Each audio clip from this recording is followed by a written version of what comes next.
talk a little bit about, you know, that experience, because I know, like, you had several injuries over time, and of Yeah. course, the most recent, you know, back injury you had. I know there's some struggling going on there. Sometimes we see it in the box, and sometimes not. Right? Uh, Yeah, Frustrating, absolutely. terrible. But I mean, let's talk a little about that, because I think these are things that are people to important. They look at you, and especially around here, and everybody's like, "Oh my gosh, like this dude," but you have challenges like everybody else, and so talk a little bit about that kind of mental transformation, what could have been, what should have been, never will be type stuff. I mean, did you wrestle with that Oh yeah, absolutely. considerably? There's probably like 3 times where I was like, okay, I'm done. Yeah. Like it's not happening. But then like, it's hard to put a dream on up on the shelf after 7 years Sure. and just be like, that one's not happening. So there's always a little bit of like maybe, Mm-hmm. but you know, looking back now, there's no way. And I was healthy for 7 years, and there's a build up there where I was working out once a day for a while, and then there was a period where I was working out 2 times a day for a while, and then there was a period where I was working out 3 times a day for a while. Mm. So it'd be like fasted in the morning, and then strength training, metabolic conditioning in the evening, and then there's high skill stuff and another metabolic conditioning piece, usually gymnastics focused, because you're wrecked at that point, Mm-hmm. and your central nervous system can't handle too many weights at that point. But so that happened for probably I was doing that for 2 years, and then to get injured and do almost nothing. Right, I'm sitting there like a recliner for 3 weeks trying to sleep basically. Mm-hmm. Um, and I mean, my recovery went perfectly. Couldn't ask for more. Mm-hmm. But after not working out like that for even just 6 weeks before I could probably sit on a bike and like actually do something productive, I just didn't have the right mindset to come back into it. Mm-hmm. And maybe if I did have the right mindset, maybe, Mm-hmm. but too much too quick.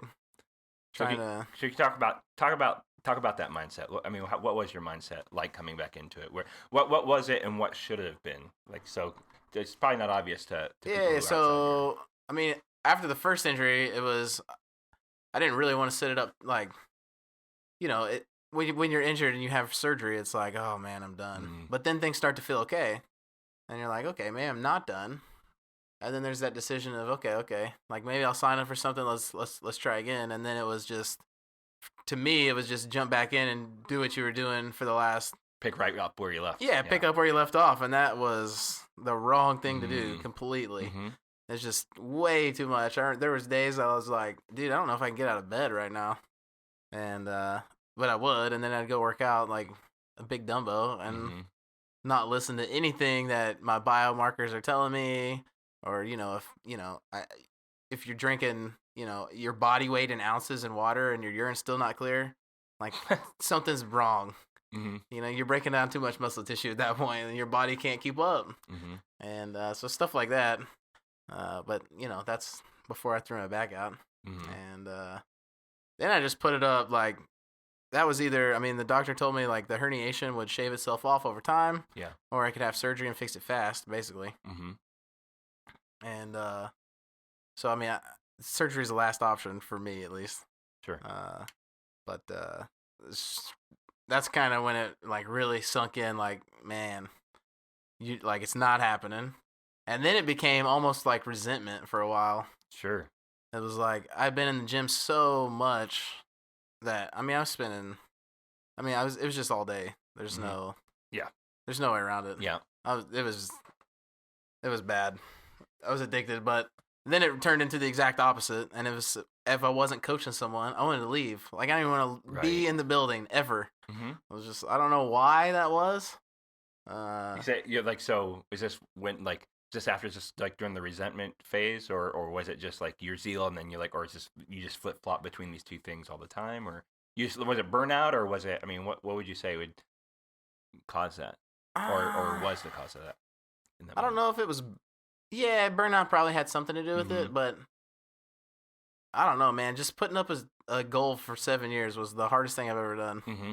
Just having your eyes on one thing, like specifically, just on one thing, Mm-hmm. basically, and then having to step away from it was, woo, that was hard. it probably made me a better person Mhm. in the long run, as long as you didn't know me like 2 or 3 years ago. But I mean, eventually, it just after resenting it for so long, you s- you realize that God still wants you to take care of your body, Mhm. treat it Right. like a temple, and so it's kind of where we're at now. But work out when I can, help other people work out Mhm.